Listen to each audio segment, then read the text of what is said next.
When we hear the word mausoleum, we immediately picture a large and majestic structure. But did you know that this word actually comes from the name of King Mausolus?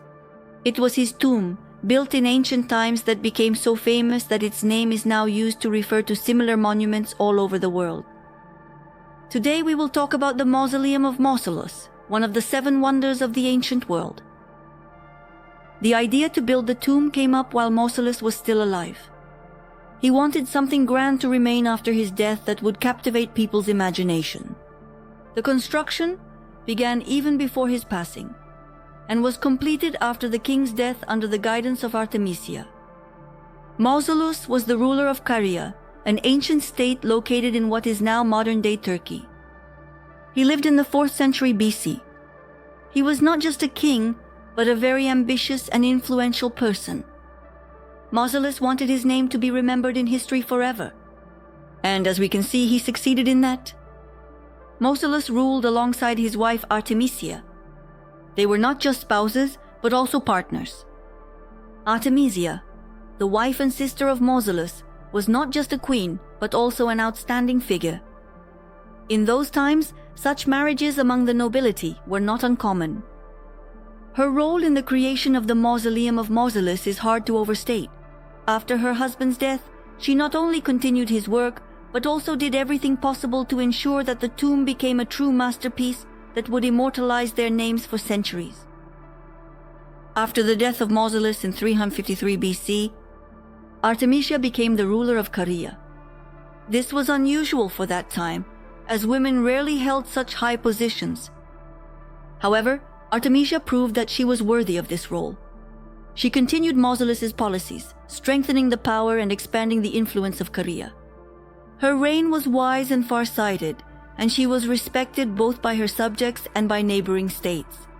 The construction of the tomb began while Mausolus was still alive, but after his death, Artemisia took on all the responsibilities. Upon completion of the project, she understood that the tomb should be not just a burial place, but a symbol of their power, wealth, and greatness.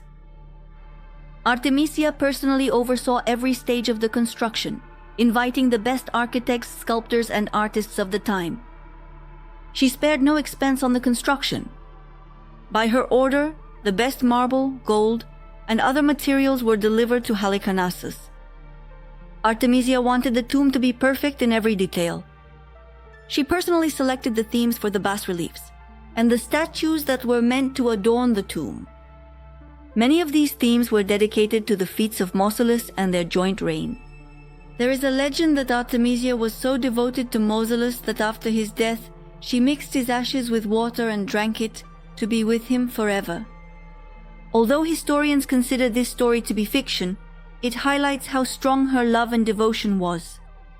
Artemisia truly did everything to immortalize her husband's memory. Artemisia not only financed the construction, but also inspired the craftsmen. She was an educated woman who appreciated art and culture. Thanks to her support, the best sculptors and architects of the time gathered in Halicarnassus. Among them were Scopas, Bryaxis, Leocares, and Timotheus, masters whose names have entered the history of art. Their works adorned the tomb, making it a true masterpiece. Unfortunately, Artemisia did not live to see the completion of the tomb's construction. She died 2 years after Mausolus's death, but even in that short time, she managed to significantly advance the work. After her death, the construction was continued by their heirs and close associates, who understood how important it was to complete this project. Artemisia left behind not only the tomb, but also a legacy of herself as a strong and wise ruler. Her role in the creation of Mausolus's tomb was immense. Without her efforts and dedication, this project would hardly have become so magnificent and famous. The tomb of Mausolus is not just a monument to the king, but also a testament to Artemisia's love and devotion. The tomb was decided to be built in the capital of Caria, the city of Halicarnassus, which is now the Turkish city of Bodrum. The best architects and sculptors of the time were invited to work on it. Among them were Pythius and Satyrus, who designed the buildings, as well as famous sculptors who created the statues that adorned the tomb. The work on the tomb took several years, and huge amounts of money were spent on its construction. The tomb of Mausolus was a true masterpiece of architecture. It combined elements of Greek, Egyptian, and Near Eastern styles. The height of the structure was about 45 meters. For that time, it was incredible. A tall building? For comparison, that's about the height of a 15-story building. The tomb consisted of 3 main parts. At the bottom was a rectangular base that resembled a huge pedestal. It was made of marble and adorned with bas-reliefs depicting scenes from Greek mythology and the life of Mausolus. Above the base rose a level with 36 columns, which gave an impression of lightness and elegance. At the very top was a pyramidal roof, crowned with a sculpture of a chariot pulled by horses. On this chariot, there were likely statues of Mausolus and Artemisia. The walls of the tomb were decorated not only with bas-reliefs, but also with statues of gods, heroes, and animals. Every detail was crafted with incredible care and skill. For example, the lion statues that stood at the entrance looked so realistic that it seemed like they were about to come to life. The tomb of Mausolus amazed contemporaries with its scale and beauty. It was not just a burial place, a true work of art. People from all over the world came to Halicarnassus to see this wonder with their own eyes. In ancient times, the Mausoleum of Mausolus was included in the list of the 7 wonders of the world. This list was compiled by Greek authors and included the most impressive structures and monuments of that time. The Mausoleum of Mausolus stood alongside masterpieces like the Hanging Gardens of Semiramis and the Lighthouse of Alexandria. Interestingly, the Mausoleum of Mausolus was not only beautiful but also functional. Inside, there were special rooms for conducting rituals and ceremonies. It was a place where people could honor the memory of the king and his queen. Unfortunately, time and natural disasters did not spare the Mausoleum of Mausolus. It stood for several centuries, but in the 13th century, a strong earthquake seriously damaged the structure. Later, in the 15th century, the Knights Hospitaller, who controlled the area, dismantled part of the tomb to use the stones for building a fortress. Today, all that remains of the Mausoleum of Mausolus are ruins and fragments of sculptures. Some of them can be seen in the British Museum in London.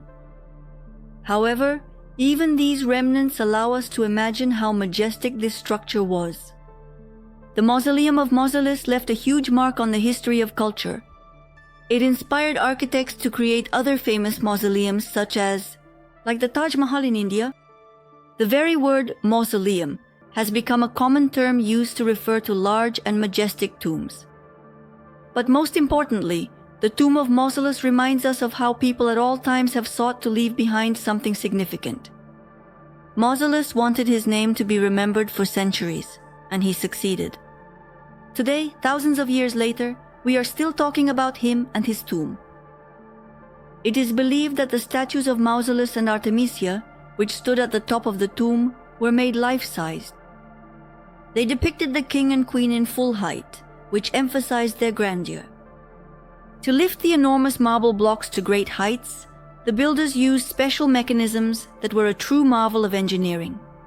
For that time, the Mausoleum of Mausolus became a model for many later structures. Its elements, such as the columns and the pyramidal roof, were used in the architecture of different eras and cultures. The Mausoleum of Mausolus was not only beautiful, but also a technically complex structure. Its design included several levels, each serving its own purpose. The lower level served as the foundation and was adorned with bas-reliefs depicting scenes from the life of Mausolus and mythological themes. The middle level with columns, it created a sense of lightness and elegance, while the upper part with the pyramidal roof and chariot completed the composition, giving it a sense of wholeness and harmony.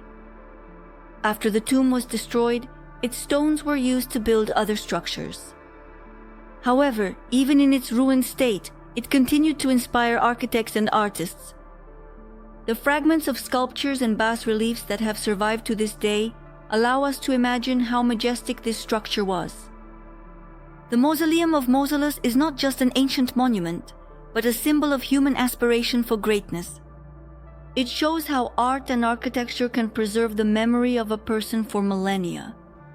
Although the tomb itself has almost completely disappeared, its history continues to inspire us and remind us that even stones can tell amazing stories.